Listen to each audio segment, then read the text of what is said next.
Hello, I'm Bernard Hickey from Interest.co.nz and welcome to a special double shot interview here in Interest.co's Parliamentary Bureau. I'm here with David Cunliffe, who's the finance spokesman for Labour. After the announcement of the Prefu, the pre-election fiscal and economic update, David, what was your thought on the Prefu today?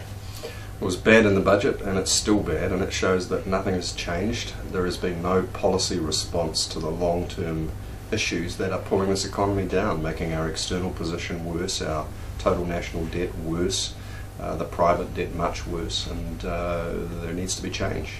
The Prefu said that the government's track for surplus by 2014-15 is still there, but even though growth has been a bit faster this year, it's likely to be slower next year, net not too much different. Yeah.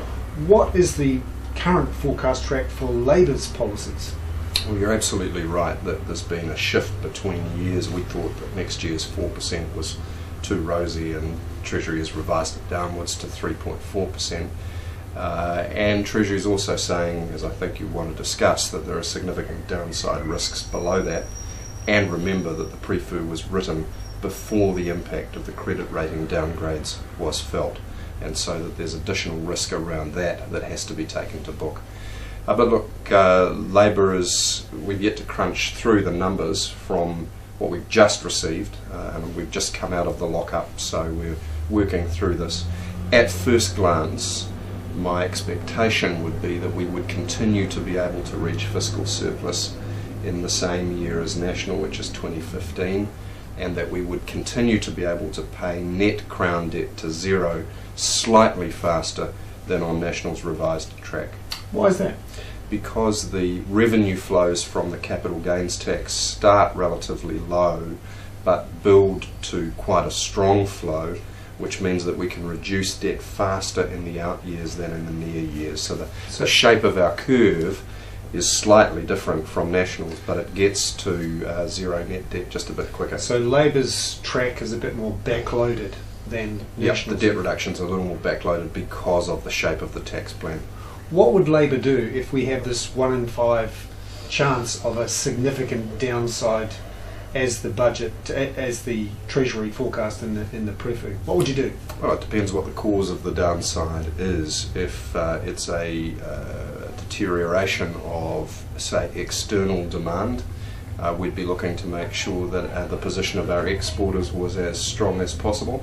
We would be carrying through monetary policy reform, as I think you know, which would improve the position of our exporters by reducing the volatility and the average levels of our exchange rate. But would you mind so much if the debt rose a bit more than what you're expecting? Well, nobody likes rising debt, and most particularly you don't like rising debt when you've got higher servicing costs, and as I noted, the Prefu does not yet take to book the impact of the credit rating downgrades. So therefore we don't want any more downgrades. Note that Moody's still has us under review, and to do that we need to turn around the issues that haven't been addressed by the current government, which is the escalating total international debt, which continues to increase in this Prefu, and the current account deficit, which continues to deteriorate in this Prefu. We have to fix those underlying problems if we're going to avoid a credit rating downgrade again, higher servicing costs and more vulnerability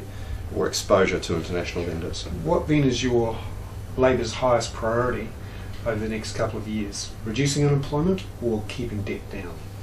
Oh, I don't think it's a simple binary choice. If you went on a slash and burn of current government expenditure, you'd probably make the recession worse. You would increase the output gap, increase unemployment, and you'd have a negative multiplier through the economy. So while we do think it's good and responsible to be fiscally conservative and tight, we're not going to go on a slash and burn exercise, and we do have different priorities from the current government about where to spend money. We wouldn't, for example, be investing a whole lot of tax revenue and giving tax cuts to the wealthiest New Zealanders, because that's poor stimulus and it's not the area of highest social need. So priorities at work.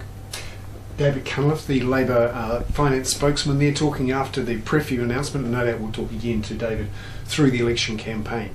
I'm Bernard Hickey for Interest.co.nz. That was another in our series of double shot interviews.